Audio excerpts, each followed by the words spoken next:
Hello everyone, welcome to the another video of Psychicist. So आज हम लोग react करने वाले हैं as you might have seen from the thumbnail up to दोस्त cast which is one of my favorite Indian podcast hosted by Mr. विनम्र कसाना है ना। विनम्र भाई उसको होस्ट करते हैं। काफ़ी पसंद है मुझे वो podcast because of two reasons. First, it is very informative. Second, it gives you information, it gives you knowledge with humor. So it is entertaining as well as informative. So entertaining भी है, informative भी है। ठीक है, तो काफ़ी मज़ा आता है उनका पॉडकास्ट। और जो पॉडकास्ट का एक एसेंस होता है ना, पॉडकास्ट का मतलब क्या होता है कि आप अगर किसी से बात कर रहे हो तो कॉन्वर्सेशन ए से बी, बी से सी से डी इतना पिन पॉइंटेड नहीं जाना चाहिए, वो एक फ्लो में जाना चाहिए। मतलब आप जैसे किसी इंसान से घर में बैठ कर अगर कोई गेस्ट आता है यार, अपने दोस्तों के साथ अगर आप बैठते हो तो जैसे आप बात करते हो, जो कॉन्वर्सेशन जो कम्युनिकेशन एक फ्लो में चलती है, उस फ्लो में चले तो उसको पॉडकास्ट कहते हैं। और Dostcast is the best example for a true podcast and how a podcast should be. ठीक है, आई डोंट थिंक विनम्र कसाना के अलावा, क्योंकि वैसे मैं ज़्यादा इंडियन पॉडकास्ट चैनल्स के बारे में जानता नहीं हूँ, बट जितने मैंने अभी तक देखे हैं इंडियन पॉडकास्टर्स को, विनम्र भाई is doing the best job among all. एक और है अनट्रिगर्ड, वो भी बहुत बढ़िया पॉडकास्ट है एमिन जैज का, that is also really good. तो अनट्रिगर्ड को छोड़कर आई डोंट थिंक दोस्त कास्ट के कॉम्पिटिशन में और कोई भी ऐसा पॉडकास्ट है जो दोस्त कास्ट जैसा बढ़िया काम कर रहा है पॉडकास्टिंग में। सो आई थिंक विनम्र कसाना भाई, kudos to you, you are doing a fantastic job. I am a huge fan, I would love to meet you someday, है ना। सो या, बट आज मैं आपकी वीडियोस पे, आपके पॉडकास्ट के वीडियोस पे, शॉर्ट्स पे रिएक्ट करने वाला हूँ। आई होप आपको अच्छा लगेगा उस चीज़ के बारे में। मैं अपनी व्यूज़ दूंगा, अपने थॉट प्रोसेस के बारे में बताऊंगा कि what I think about certain topics, about which you and your guest talks. ठीक है, तो चलिए स्टार्ट करते हैं। सो दिस इज द दोस्त कास्ट का यूट्यूब चैनल जिसके शॉर्ट सेक्शन में मैं आया हुआ हूँ। The truth about attention span. The bias that many people have that the youth today have no attention span, that's not true. It's just that what you happen to put out, they may not want to give a weekend to it, right? If something can hold their attention, like long format, podcasts on YouTube, have tremendous viewership. And you'd think if they have no attention spans, why are they spending 2-3 hours on a Joe Rogan show? Because actually that is worth it. It truly is today's youth. Either they give you nothing or they give you everything. There is no middle ground with them. Okay, that is quite interesting. तो basically ये जो guest हैं ये बोलना चाह रहे हैं, and I completely agree with what he is saying, is that कि अगर कोई ऐसी चीज जिसमें हमारा मन लगता है, या कोई ऐसी चीज जिसमें हम इंगेज हो जाते हैं, उसको अगर हम देखते हैं या उस पर अगर अपना टाइम स्पेंड करते हैं, तो 1 घंटे से 2 घंटे, 2 घंटे से 3 घंटे कैसे बीत जाता है हमें पता भी नहीं चलता। और ये मैंने, आपने, हम सब ने एक्सपीरियंस किया है कि अगर हम कोई ऐसी मूवी देख रहे होते हैं बैठकर जो हमें बहुत मजेदार लगती है, तो 3 घंटे ऐसे चुटकियों में बीत जाते हैं और मजा आता है और एक बार भी घड़ी देखने की भी जरूरत नहीं पड़ती। एज कम्पेयर टू अगर हम कोई ऐसी मूवी देखने बैठ जाएं जो कि बहुत बोरिंग है, बट हमें अगर वो किसी मजबूरन वश घर वालों की वजह से या किसी भी रीजन से देखना पड़ रहा है, तो हम बार बार अपनी घड़ी चेक करते हैं और वो 2 घंटा 10 घंटे के बराबर लगने लगता है। That is what it is said in theory of relativity by Albert Einstein as well, कि टाइम इज रिलेटिव, है ना। टाइम इज रिलेटिव, तो यहाँ पर वो कंसेप्ट लग रहा है, बिल्कुल सही बात है कि प्रॉब्लम अटेंशन स्पैन की नहीं है। अगर अटेंशन स्पैन की प्रॉब्लम होती तो हर जगह पे अटेंशन स्पैन का इशू दिखता हमें। यानी अगर आज की यूथ में अटेंशन स्पैन की कमी होती, तो जिन चीजों में उन्हें मन नहीं लगता है, या जिन चीजों में उन्हें मन लगता है, उस जगह पर भी वो अपनी अटेंशन नहीं दे पाते। बट ऐसा तो नहीं है। जहां पे उनको मन लगता है, अगर उनको वीडियो गेम खेलने में मन लगता है तो वो पूरे 10-10 घंटे, 6-6 घंटे वीडियो गेम खेलते हैं। अगर किसी यूथ को क्रिकेट में मन लगता है तो वो क्रिकेट खेलता है, 3-3 4-4 घंटे डेली जाके खेल रहा है क्रिकेट। तो प्रॉब्लम अटेंशन स्पैन की नहीं है, प्रॉब्लम ये है कि आप समझो कि सामने वाले की इंटरेस्ट किस फील्ड में है।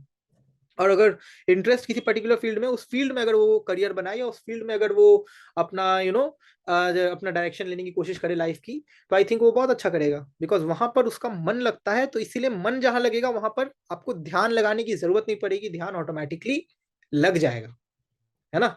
पॉइंट वो है कि ध्यान लगाना ना पड़े। जिंदगी में कोशिश करो कि हमें ध्यान वॉलेंटियरली लगाना ना पड़े। ऐसी ऐसी चीजें करो अपनी लाइफ में, डे टू डे लाइफ में, जिसमें कि ध्यान ऑटोमेटिकली आपका लग जाए। बट इसका एक अदर साइड भी है, वो भी मैं बात करना चाहूंगा। हर किसी की लाइफ में इतना प्रिविलेज नहीं होता है कि वो दिन भर में वो सारी एक्टिविटीज वही करे जिसमें उसका मन लगे। जैसे कुछ लोग होते हैं जो जॉब कर रहे होते हैं, बिकॉज उनके ऐसे जॉब्स कर रहे होते हैं जो उनको करना बिल्कुल पसंद नहीं है, बट वो डेली कर रहे होते हैं because of the financial crisis in the family, और सो मेनी अदर रीजंस। तो उन लोगों को मैं ये बोलना चाहूंगा, उन लोगों के लिए पॉइंट वैलिड नहीं है, बिकॉज वहां पर तो आपको जबरदस्ती अपना ध्यान लगाना है। बिकॉज अगर आप ध्यान नहीं लगाओगे तो आपका जो काम आप कर रहे हो आप ढंग से नहीं कर पाओगे, और अगर ढंग से नहीं करोगे तो आपको जॉब से निकाल दिया जाएगा। वेरी सिंपल, है ना। तो उन लोगों से मैं यही कहूंगा कि लव वॉट यू डू, वहां पर ये वाला फंडा लगाओ, वहां पे डू वॉट यू लव वाला फंडा नहीं लगा सकते।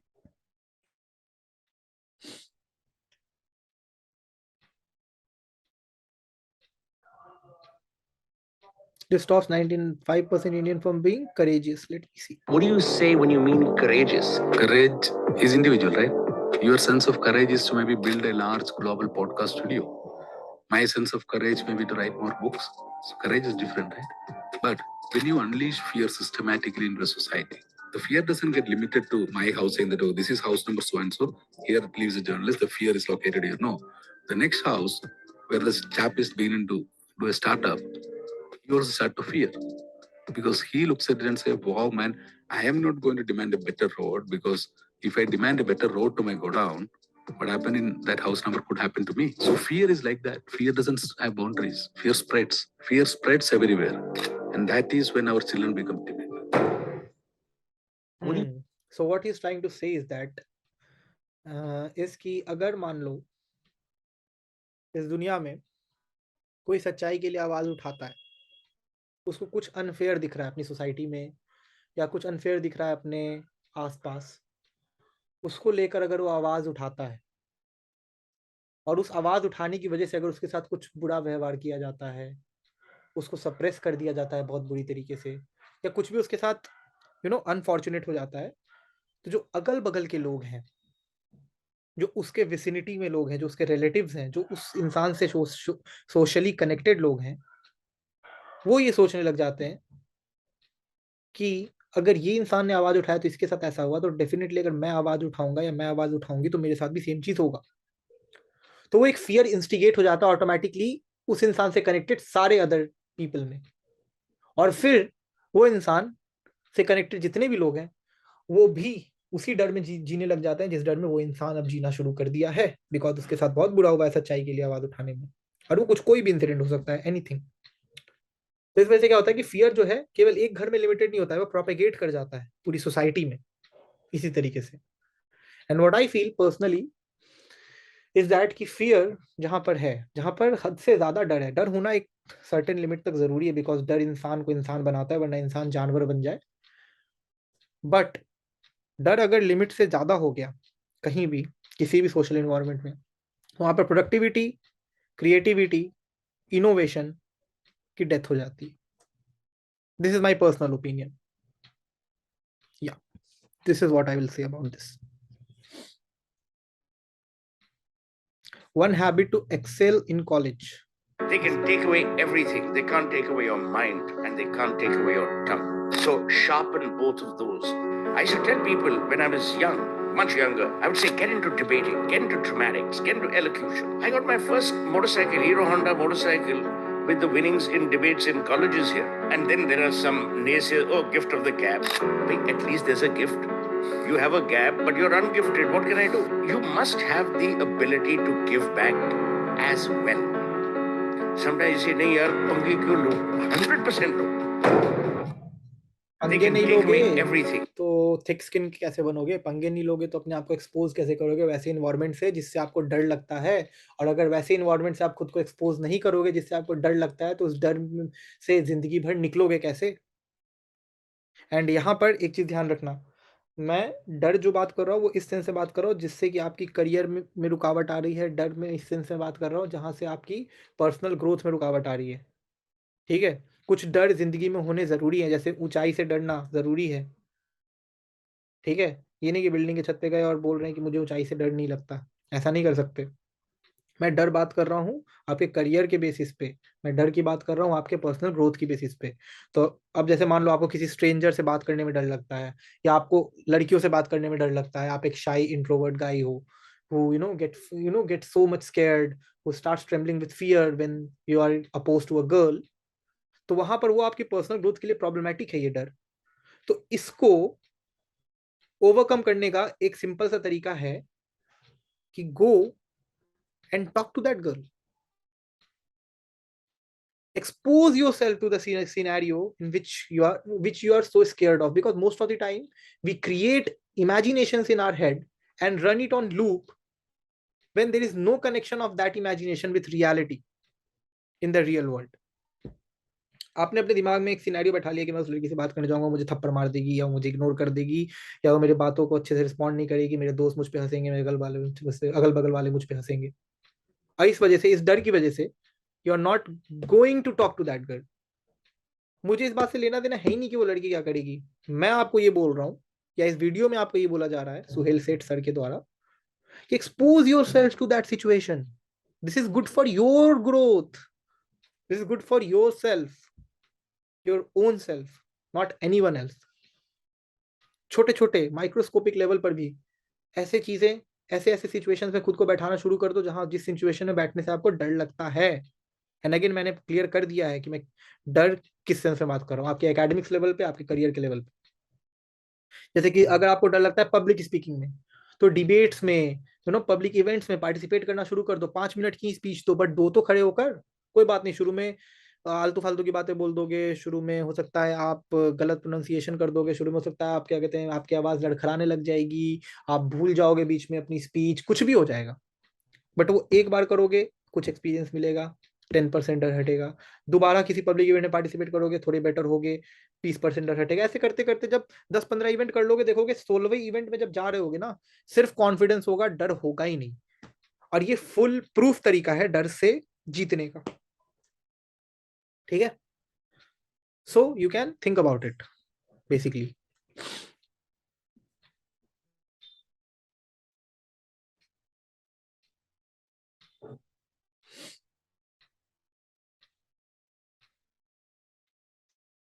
ओके,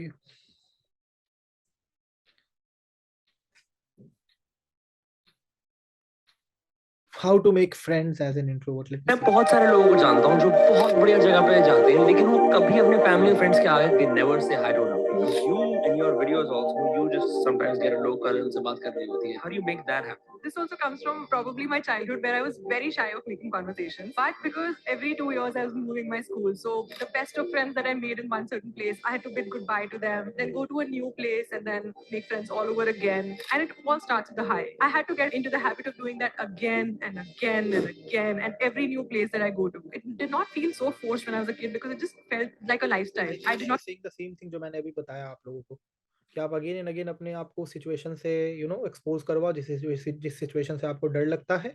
जैसे इनके केस में इनको ये एक शाई लड़की थी, और क्योंकि I think she is from army background, तो उनको एक जगह से दूसरी जगह काफी बार इनके पिताजी की ट्रांसफर हुई और इनको मूव करना पड़ा, तो उस वजह से इनके दोस्त बहुत बदले। और इनको अब ऑब्वियस सी बात है, हम इंसान हैं, हम एक सोशल सर्कल में रहना पसंद है, तो अगर हम किसी नई जगह पे जाते हैं तो वहां पर दोस्त तो बनाने ही पड़ेंगे। तो दोस्त बनाने का क्या तरीका है, जाओ बात करो, हाय बोलो, सामने से भी एक हाई रिप्लाई आएगा, हे कुछ भी बात होगी। अगर विचार मैच करती है तो दोस्त बनोगे, नहीं मैच करती है तो कोई बात नहीं, नेक्स्ट वन। दुनिया में इंसानों की कमी तो है नहीं, है ना, सीधी बात। तो आई थिंक मैंने भी, और इन्होंने भी यही बात बोली कि बार बार मैंने खुद को एक्सपोज किया सिचुएशन से, बार बार लोगों को जाकर हाय बोला एंड रीच आउट किया, हो गया। ये चीज मैं बोल रहा था, why you are addicted to buy things. Store design is a very very interesting subject, but अब क्या हो रहा है, एसएस मोर वाले में हम जा रहे हैं, आप स्नीकर्स के भी स्टोर में जाओ तो कम स्नीकर, कम T shirts, because there are two laws that they use, there is the Hick's law. तो हिक्स लॉ ये बोलता है कि जितनी कम चॉइसेस होगी डिसीजन मेकिंग उतनी इजी होगी। ऑफ कोर्स, जैसे ओटीटी प्लेटफॉर्म्स पे इतनी चॉइसेस है कि डिसीजन मेकिंग आ ही नहीं रही, so now they have recommend me option, surprise it eases your decision making. Second is scarcity, जब आपको दिखी 3 जूते रहे हैं तो आपको लगता है ये स्कार्स है, चाहे वेयर हाउस में 100 पीस पड़े हो, बट आपके सामने तो 3 है, तो तो आपको स्कार्सिटी लगती है कि अभी ले लेता हूँ. दैट्स व्हाई एप्स में भी आजकल आता है ना 24 hours only, 3 pieces left, 4 pieces left. That's why hype drops work so well. Yeah. समझो इस चीज को, ये मार्केटिंग की बहुत बड़ी स्ट्रैटेजी है जो अंश मेरा बोल रहे हैं कि हम अगर किसी स्टोर में जाते हैं और ऐसा किसी भी स्नीकर पे या टी शर्ट पे लिखा होता है कि ये तो लिमिटेड क्वांटिटी में है हमारे पास, यानी हमारे पास 10 ही पीस है इसके, तो 10 पीस अगर हो गई खत्म तो ये लिमिटेड स्टॉक था, उसके बाद ये नहीं आएगा, तो हमारा ध्यान डेफिनेटली उस प्रोडक्ट पे जाता है और हम चाहते हैं कि हम उसे खरीदें और वो हमें अपनी तरफ अट्रैक्ट कर लेता है. वाई? बिकॉज हमारे ब्रेन में जो भी चीज स्कार्सिटी अगर किसी चीज की प्रोड्यूस होती है, ठीक है, तो हमारा ब्रेन उसको हासिल करना चाहता है. दिस इज वेरी सेम जो कि अंश भाई ने बोला, ओटीटी वाला एग्जांपल दिया कि होता क्या है नेटफ्लिक्स पे यूजुअली या किसी भी ओटीटी पे कि उसमें कंटेंट इतनी ज्यादा है, इतनी मतलब सी ऑफ कंटेंट्स कि आपको समझ ही में नहीं आता कि आप देखोगे क्या. तो मतलब डिसीजन मेकिंग बहुत टफ हो जाती है आपके लिए, है ना, कि आखिर मतलब देखे तो क्या देखें. इसीलिए नेटफ्लिक्स ने अपनी एल्गोरिदम डिजाइन की है जिसमें वो रिकमेंडेशन सिस्टम उन्होंने लाया और उन्होंने लोगों को रेकमेंड करना शुरू किया shows according to on the basis of what they watched in the past, है ना, ताकि आपकी डिसीजन मेकिंग आसान हो जाए. तो this is a very good marketing strategy. कोई भी इंसान अगर नया कोर्स लॉन्च करता है, कुछ भी करता है, उसके पहले जो हाइप बिल्डिंग होती है, कोई भी मूवी जो थिएटर में लॉन्च होती है उसके पहले जो उसके प्रमोशंस होते हैं, जो हाइप बिल्ड की जाती है उस मूवी को लेकर, जो गुड पब्लिसिटी कहलाता है, बैड पब्लिसिटी कहलाता है, वो सब इसीलिए किया जाता है ताकि आपके दिमाग के साथ खेला जाए, इतनी ज्यादा हाइप बिल्ड कर दी जाए आपके दिमाग में, इतना एक्सक्लूसिव बना दिया जाए उस प्रोडक्ट को आपके सामने कि जब वो प्रोडक्ट लॉन्च हो तो आप खुद को रोक ही ना पाओ उसको खरीदने से. That is the psychology of marketing behind this.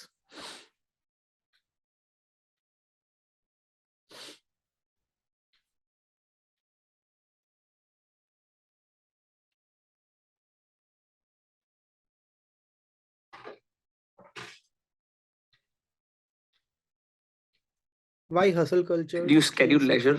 Yes, thanks to my dad, he's taught me this. He was a workaholic. He worked a lot, and he taught me because beach mein main to kho gayi thi. Bro, I was just working, not talking, don't want to listen to someone. When was this? Bees? Yeah, COVID, starting COVID. Yeah. Up until recently only, where I've realized that you need to manage your life in certain way, that work and pleasure are two different things. Do you schedule leisure? Yeah, thanks to my dad. Important यार. See, ma'am ने तो ज्यादा उस पर कुछ detail में नहीं बताया होगा तो शॉर्ट्स में क्लिप में कट गया होगा, बट मैं इसमें डिटेल में बात करना चाहता हूँ कि why hustle culture is toxic at some point if it is done if it is overdone in your life, is because किसी भी चीज का जो अति होता है वो आपके लिए नुकसान देता है आपको. जैसे अगर आप ज्यादा पानी अति मतलब लिमिट से ज्यादा पानी भी पीते हो डेली तो आपकी किडनी खराब हो जाएगी इवेंचुअली. उसी तरीके से अगर आप लिमिट से ज्यादा खाना खाते हो, जितनी बॉडी की डिमांड है उससे ज्यादा खाना खाते हो तो आपको कॉन्स्टिपेशन हो जाएगा, आपका पेट खराब हो जाएगा, बहुत सारी इंटेस्टिनल डिजीजेस हो सकती हैं आपको. तो सिमिलरली आप हसल करो, हसल करना इंपॉर्टेंट है, मैं ये नहीं बोल रहा कि hustle culture is bad. Hustle is important, very very important, especially for lower middle class and middle class category and also for poor category, below poverty line category. It is very important to hustle so that, क्योंकि आपके पास opportunity, आप एक capitalistic society में रह रहे हो, आपके पास पूरा ओपन वर्ल्ड है आपके सामने जिसको आप हासिल कर सकते हो अपनी मेहनत और अपनी टैलेंट से. और वो मेहनत और टैलेंट तभी डेवलप होगा जब आप उसके लिए हासिल करोगे डेफिनेटली. और वो करना इसीलिए जरूरी है बिकॉज आपको अपनी लाइफस्टाइल, अपनी जनरेशन की जो लाइफस्टाइल है उसको चेंज करनी है. आपको अपने माँ बाप को एक अच्छी जिंदगी देनी है, आपको खुद को एक अच्छी जिंदगी देनी है, फाइनेंशियली स्टेबल होना है, बहुत सारी रीजन है इसकी. तो hustle culture is very important, hustling is very important. But अगर आप पूरे दिन केवल काम कर रहे हो, पूरे दिन अगर आप केवल हसल हसल हसल कर रहे हो, देन सबसे बड़ा प्रॉब्लम ये है ना कि हमारा माइंड ना एक दिन में किसी एक काम को मैक्सिमम 4 to 5 आवर्स प्रोडक्टिवली कर सकता है अपनी 100% एफिशिएंसी के साथ. उसके बाद हमारे माइंड इज डिजाइन्ड इन सच अ वे कि वो आप कितनी भी कोशिश कर लो, it will not give you its 100%. You cannot be 100% productive after working 4 to 5 hours straight in a day into a particular thing. तो होगा ये कि आपको लग तो रहा होगा कि आप पूरे दिन हसल कर रहे हो, आप अपनी ईगो को तो बूस्ट कर रहे होगे, बट उसका रिजल्ट नहीं आएगा आपको उस अकॉर्डिंग. उसका रिजल्ट जब आप देखोगे उस पूरे दिन की मेहनत का, तो आपको ये लगेगा कि ये तो मुझे तब भी आ जाता अगर मैं 5-6 घंटे भी काम किया हो तब. तो मैं अगर दिन में 10 घंटे या उससे ज्यादा काम कर रहा हूँ तब भी मुझे ये 5-6 घंटे वाली रिजल्ट क्यों आ रही है? बिकॉज मेरे दोस्त, आपका माइंड 5-6 घंटे तक ही एक्टिव था 100%, उसके बाद थक गया वो. Your mind needed rest which you refuse to give it, so it stop giving you its 100%. Very simple. लेकिन अगर आप इस अपने पूरे दिन की हसल में बीच में ब्रेक्स बनाओ, 1-1 घंटे 1.5 घंटे का, और ये मैं अपने स्टूडेंट्स को भी बोलता हूँ जब वो प्रिपरेशन कर रहे होते हैं तो IIT JEE जैसे टफ एग्जाम्स की, that do not study for continuous 8 hours, that is very toxic and that is not healthy for your mind. Study for 2 hours, बीच में 1 घंटे का ब्रेक लो, फिर 2 घंटे पढ़ो, फिर 1 घंटे का ब्रेक लो, फिर 2 घंटे पढ़ो. इससे होगा क्या कि आप जब ब्रेक ले रहे हो ना, उसमें कुछ ऐसी चीजें करो जो आपको सबसे ज्यादा पसंद है करने की, जो आपको सबसे ज्यादा रिलैक्स करती है. कि कुछ लोगों को साइकिलिंग रिलैक्स करती होगी, कुछ लोग को बाहर रोड पे टहलना रिलैक्स करता होगा, कुछ लोग को गाना सुनना रिलैक्स करता होगा, कुछ लोग को चाय पीना, कॉफी पीना रिलैक्स करता होगा. जो भी आपको अच्छा लगता है आप उस 1 घंटे में करो, ताकि आपका माइंड जो है बिल्कुल ही रिलैक्स्ड स्टेट में आ जाए उस 1 घंटे में, ताकि वो एक रिफ्रेश बटन दब जाए आपके माइंड में, F5 दब जाए आपके माइंड में, रिफ्रेश हो जाए आपका माइंड, ताकि जब आप उस 1 घंटे के ब्रेक के बाद दूसरा शिफ्ट स्टार्ट कर रहे होगे अपने काम का, तो वो बिल्कुल फ्रेश फ्रेश होकर आप स्टार्ट करो और आपका माइंड बिल्कुल फ्रेश अप रहे और अपनी 100% प्रोडक्टिविटी वो आपको फिर से दे पाए. तो इससे क्या होगा कि अगर आप दिन में 2-2 घंटे का 4 शिफ्ट लेते हो, यानी 8 घंटे काम करते हो, बीच में 1-1 घंटे का ब्रेक लेते हो, तो 8 घंटे की जो रिजल्ट आएगी वो पूरी 8 घंटे की आएगी. उस 8 घंटे काम करने का जो रिजल्ट होगा वो 100% होगा. ये नहीं होगा कि काम 8 घंटे किया, रिजल्ट 4 घंटे का ही मिला. 4 घंटे नींद, बाकी 4 घंटे नींद आ रही थी, उबासी आ रही थी, काम करने में मन ही नहीं लगा. वो जो रिजल्ट आया ना, वो पूरा 8 घंटे का आया, exact 100%. So that's why we are required to take breaks between our hustle on a day-to-day life. ठीक है? Okay. एक दो और देखते हैं, then we will end the video. You're not an introvert. Here is. मैं सोचता कि मैं एक इंट्रोवर्ट हूँ बचपन से. फिर मैंने 1 महीने के अंदर मेरे दोस्त ने मेरे को एक्टिंग सिखा दी. मैं स्टेज पे आके परफॉर्म करा, उसके बाद मैं सबसे कंफर्टेबली बात करने लगा. यार ये तो गलत हो गया, मैं तो इंट्रोवर्ट था, अब मैं बात कर पा रहा हूँ. एक्चुअली हम लोगों को ये बात पता नहीं होती. हम एक चीज, एक लेबल ढूंढते हैं दुनिया से बिना उसे एनालाइज करे, और हम उसे अपने ऊपर सुपर इम्पोज करते हैं, चाहे वो हमारी एक्चुअल रियलिटी और पोटेंशियल से फिट करेगा या नहीं करेगा. जैसे इंट्रोवर्ट वाली बात है ना, मुझे भी सेम लगता था. टीचर्स कहती हैं चैटर बॉक्स था, मेरे को अंदर से इंट्रोवर्ट लगता था. इंट्रोवर्ट नहीं था, आई वाज मिसअंडरस्टूड. मैं जब बात कहने की कोशिश कर रहा था लोग समझ नहीं रहे थे, पर ये नहीं था कि मैं बात कहने की कोशिश नहीं कर रहा, मैं बात कहने की कोशिश कर रहा हूँ. फिर जब मैंने पॉडकास्ट वगैरह करा, मैंने हाँ यार अभी तो बातचीत वगैरह करनी आती है, कोई दिक्कत नहीं, क्योंकि अब लोग बात समझ रहे हैं. देखो, ये जो विनम्र भाई ने बात करी ना कि हम एक लेवल ढूंढते हैं दुनिया में और उस लेवल को लेकर हम पकड़ लेते हैं और उससे चिपक जाते हैं, ये एवोल्यूशनरी साइकोलॉजी की वजह से है. क्योंकि जब हम हंटर्स थे, जब हम अर्ली मैन थे, तो उस टाइम पे हमें एक ग्रुप और कम्युनिटी में रहना पड़ता था हमारी सेफ्टी के लिए, हमारी फैमिली की सेफ्टी के लिए. और उस ग्रुप और उस कम्युनिटी की, हर एक ग्रुप और हर एक कम्युनिटी के एक पर्टिकुलर सेट ऑफ रूल्स होते थे जिनको हमें फॉलो करना पड़ता था. तो हमारा माइंड अभी तक उसी एरा में जी रहा है. Our mind is not developed for 2023. It is still living in that evolutionary phase only, जहां पर हमारे माइंड अभी भी लेबल्स और कम्युनिटीज को ढूंढता है और एक सेट ऑफ रूल्स को ढूंढता है जो कि वो फॉलो करे और अपनी जिंदगी में आगे बढ़े. बट दोस्त, the thing is, the problem is that today is 2023. We are not living in evolutionary era. We are not living in evolutionary era. We are not living in forest. We don't have to collect woods to light a fire so that we can stay safe from winters. We have concrete walls built over us. हमने घर बना लिए हैं, हम safe हैं अब.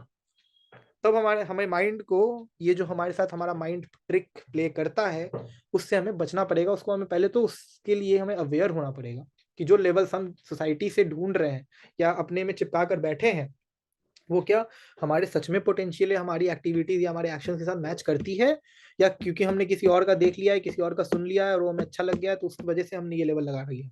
जैसे for example ये इंट्रोवर्ट वाली बात, ठीक है, आपने सुना होगा बहुत लोगों को कि they speak very highly of introverts. ठीक है, I don't know I am introvert extrovert, मुझे नहीं पता मैं क्या हूँ, मैंने अभी तक वो चीज एक्सप्लोर ही नहीं करी है अपनी. ठीक है, लेकिन मैं बात कर रहा हूँ उन लोगों की जो खुद को इंट्रोवर्ट बोलते हैं. आप मुझे ये बताओ कि क्या आप खुद को इंट्रोवर्ट इसलिए बोलते हो बिकॉज आपने या तो सामने वाले को किसी को बात करते सुन लिया है, किसी ऐसे इंसान को जिसको आप एडमायर करते हो उसको बात करते सुन लिया है कि वो इंट्रोवर्ट है, या फिर आपने किसी को सुन लिया है इंट्रोवर्ट्स की काफी बड़ाई करते हुए कि they are very intellectual intelligent people, तो आप खुद को भी उससे रिलेट करने लग जा रहे हो, और आपको भी लग रहा है कि आपको भी इंटेलिजेंट और इंटेलेक्चुअल बनना है, तो आपको भी इंट्रोवर्ट बनना पड़ेगा। कहीं ये तो रीजन नहीं है? कहीं ऐसा तो नहीं है कि जब आप सोशल सर्कल्स में बैठते हो तो आप खूब बात करते हो, बहुत मस्ती करते हो, बहुत आपको घूमना फिरना पार्टी करना पसंद है, बट स्टिल आप अपने आप को इंट्रोवर्ट बोलते हो, एक लेवल लगाते हो? तो प्रॉब्लम ये नहीं है कि आप खुद को इंट्रोवर्ट बोलो एक्सट्रोवर्ट बोलो। अगर आप एक्चुअली में हो और आपने वो फिगर आउट कर लिया है, which I don't think is very easy, specially in your early 20s to figure that out, but अगर आपने कर लिया है, लकीली गुड फॉर यू, तो ठीक है। बट फिगर आउट करने का बेसिस क्या है? क्या वो इंट्रोवर्ट वाला क्या की जो कैरेक्टरिस्टिक्स है वो आपकी कैरेक्टरिस्टिक्स के साथ लाइन हो रही है? क्या कभी बैठकर इसके बारे में सोचा है, या केवल अपनी इंस्टाग्राम की बायो में लिख दिया है that I am an introvert? ये बेवकूफ़ी है गाइस। ये हो गया कि आप खुद से भाग रहे हो, you are not self aware. आप जो भी अपने बारे में सोच रहे हो, that is on the basis of what society is telling you about yourself. That is on the basis of what other think about themselves. आपने खुद को खुद की बेसिस में जज कभी नहीं किया, आपने खुद को सोसाइटी की आंखों से जज किया है। प्रॉब्लम ये है। और इससे दिक्कत क्या होगी ना, कि आप कभी पहचान ही नहीं पाओगे कि आप एक्चुअली में हो, कि आपकी पोटेंशियल क्या है, आप क्या क्या कर सकते थे। और क्योंकि आपने एक लेबल लगा लिया है, जिस वजह से वो जो पोटेंशियल थी आपके अंदर, वो हमेशा के लिए छुपी रह गई, और आप उसका कुछ नहीं कर पाए, वो वेस्ट चली गई। तो मैं तो बोलूंगा कि the best way to live life is without any labels, is just being very open to any circumstances. कि मतलब किसी सिचुएशन में अगर इंट्रोवर्ट हो तो इंट्रोवर्ट हो, किसी सिचुएशन में अगर एक्सट्रोवर्ट होने की जरूरत पड़े तो एक्सट्रोवर्ट हो जाएंगे। ये लेबल लगाकर नहीं घूमेंगे कि नहीं क्योंकि मैं इंट्रोवर्ट हूँ तो अगर मुझे किसी ग्रुप डिस्कशन में बैठना है किसी जॉब के लिए, तो वहां पर भी मैं कम बोलूंगा या कम बोलूंगी, भाई because I am an introvert. नहीं भाई, वहां पर इंट्रोवर्ट रहोगे तो तुम्हें जॉब ही नहीं मिलेगी, वहां पर एक्सट्रोवर्ट होना पड़ेगा। Always create a balance. Do not go to the extremes. That I would suggest. Okay guys, so now I'm tired, बहुत ज्यादा बात कर लिया आज मैंने, ठीक है, और ठंड भी काफी है, so I will sum up this video, ठीक है। It was a lovely experience reacting to दोस्त कास्ट, है ना, बहुत मजा आया। काफी मुझे तो ऐसे भी वो पॉडकास्ट बहुत पसंद है। मतलब इंडिया में अगर कोई पॉडकास्ट है जिसको मैं सुनता हूँ ऑन अ डेली बेसिस, तो वो है दोस्त कास्ट, डेफिनेटली, ठीक है। कुडोज टू विनम्र कसाना भाई, thank you to Vinamra Kasana भाई for bringing Dostcast into our life. We are eternally grateful for it. And yeah, that's all about it. So please subscribe to this channel if you like this video, and if you want more videos to come, tell me कि किस पर react करूं in the comment section, ठीक है। And फिर मिलते हैं अगली वीडियो में। चलो बाय बाय।